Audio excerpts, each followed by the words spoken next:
આજે બહુ જ સરસ મજાના અહીંયા મહેમાનો પધાર્યા છે અને ખાસ તો દરેક મહેમાનોનું હાર્દિક નિમંત્રણ પાઠવીએ છીએ. મારી બાજુમાં ઉભેલા અંકુરભાઈ અને સાથે કેયુરભાઈ અને જાનુબેન તથા એમનો સમસ્ત પરિવાર. આજે મને એમણે જાનુબેન એક સરસ વાત કરી કે એક સરસ મજાનો સંદેશ જે અત્યારની જે યંગ જનરેશન છે એને કંઈક સારામાં સારો સંદેશ મળે એવી મારે તમારી સાથે કંઈક વાતો કરવી છે. તો મેં એમને કીધું કે બહુ સરસ તમે વાત કરી છે, કારણ કે આટલી નાની ઉંમરે આ વિચાર મગજમાં હોય પણ પરમાત્માની કૃપા હોય તો જ આવી શકતું હોય છે.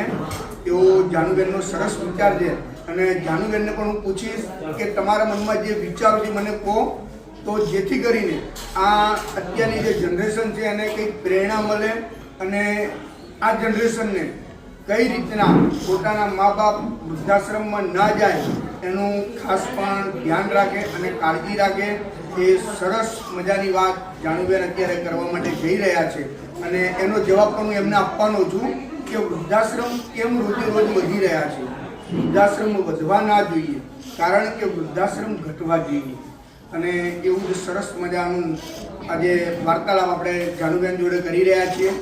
જાનુબેન, તમે અહીંયા આવ્યા તો તમને કેવું લાગ્યું આ જગ્યા પર? ખાસ તો અહીંયા આગળ આવીને ખરેખર બહુ દુઃખ થયું કે પોતાના મા બાપને કોઈ ઘરેથી કાઢીને બહાર મૂકી દે છે, જે ના મૂકવું જોઈએ.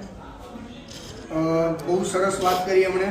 તો મારી તો સૌ યંગ જનરેશનને મારી એક વિનંતી છે કે આજે જો કદાચ તમે તમારા મા બાપને વૃદ્ધાશ્રમમાં મૂકશો તો આવતીકાલ તમારી પણ દૂર નથી.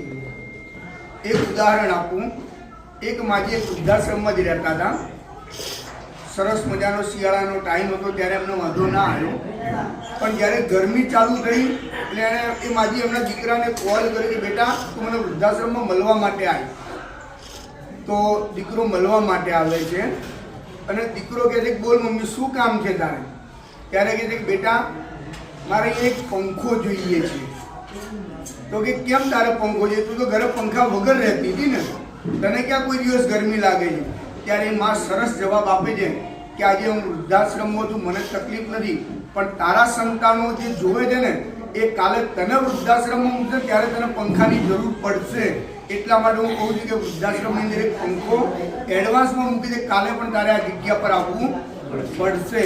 એટલે ભગવાનને પ્રાર્થના કરીએ કે કોઈ વ્યક્તિને વૃદ્ધાશ્રમમાં જવું પડે નહીં. આ દીકરાનું ઘર છે. અહીંયા 185થી પણ વધારે વડીલો અહીંયા આશરો લઈ રહ્યા છે. એમાં 80 થી 90 વડીલો સંપૂર્ણ બેડ રેસ્ટ એટલે કે ડાયપર ઉપર પણ છે. આ સંસ્થા દ્વારા અત્યાર સુધીમાં 134 વડીલોના અંતિમ સંસ્કાર આ જગ્યા પરથી જ કરવામાં આવ્યા છે. સાથે સંસ્થાની બીજી ઘણી બધી પણ સેવા પ્રવૃત્તિઓ ચાલી રહી છે, જેમ કે ટિફિન સેવા, રોજ 2000 લોકોને ઘરે ઘરે પહોંચાડીએ છીએ. એમ્બ્યુલન્સ સેવાઓ છે, અંતિમ કીટ છે, અંતિમ રથ છે, પાંજરા પોળ છે, તેમજ બીજી ઘણી બધી સેવાઓ આ સંસ્થા કરી રહી છે. સમૂહ લગ્નથી લઈને ઘણું બધું આ સંસ્થા કરી રહી છે અને આની અંદર તમારા બધાનો સહયોગની પણ અમને ઘણી મોટી અપેક્ષાઓ છે. આ વૃદ્ધાશ્રમ એટલે કે દીકરાનું ઘર જે ચાલી રહ્યું છે એમાં પણ જો તમારે કોઈ પણ જાતનો જો સહયોગ આપવો હોય તો પણ તમે સહયોગ આપો છો. 1 રૂપિયાથી લઈને તમારે જે કંઈ સહયોગ આપવો હોય તો પણ આપી શકો છો. અનાજ કરિયાણું આપવું હોય તો પણ તમે આપી શકો છો. અહીંયા કદાચ જો તમારે સંપૂર્ણ દિવસની જો ભોજન સેવા આપવી હોય તો અમે ફક્ત 5100 રૂપિયા રાખ્યા છે.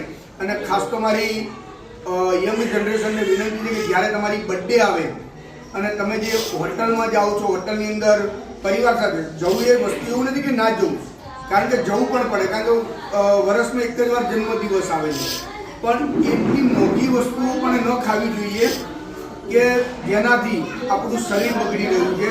હું એવું મને કે 10,000 રૂપિયા ખર્ચ તમે હોટલની અંદર કરો છો, પણ આ વૃદ્ધાશ્રમની અંદર તમે આવો, તમે 5100 રૂપિયામાં સંપૂર્ણ દિવસનું ભોજન તમે અહીંયા પીરસી શકો છો. અને હું તો તમને એટલા સુધી કહું કે હોટલમાં 10,000 રૂપિયા ખર્ચવાથી આશીર્વાદ મળતા નથી, પણ અહીંયા 5 રૂપિયા ખર્ચવાથી 185 વડીલોના આશીર્વાદ તો તમને ચોક્કસ મળશે ને મળશે. તો તમે જો નડિયાદની અંદર દીકરાનું ઘર ના જોયું હોય તો ચોક્કસ એકવાર આ જગ્યાની વિઝિટ કરજો. જે નડિયાદમાં પીજ રોડ ઉપર BSNL ઓફિસની એક્ઝેક્ટ સામે જે શાળા નંબર 5 છે ત્યાં આગળ આ વૃદ્ધાશ્રમ અમે ચલાવી રહ્યા છીએ. અને સૌ દાતાઓને મારી નમ્ર અપીલ છે કે એકવાર ચોક્કસ આ દીકરાના ઘરની મુલાકાત આપ અવશ્ય લેજો. આભાર. તારે કંઈ પૂછવું તારે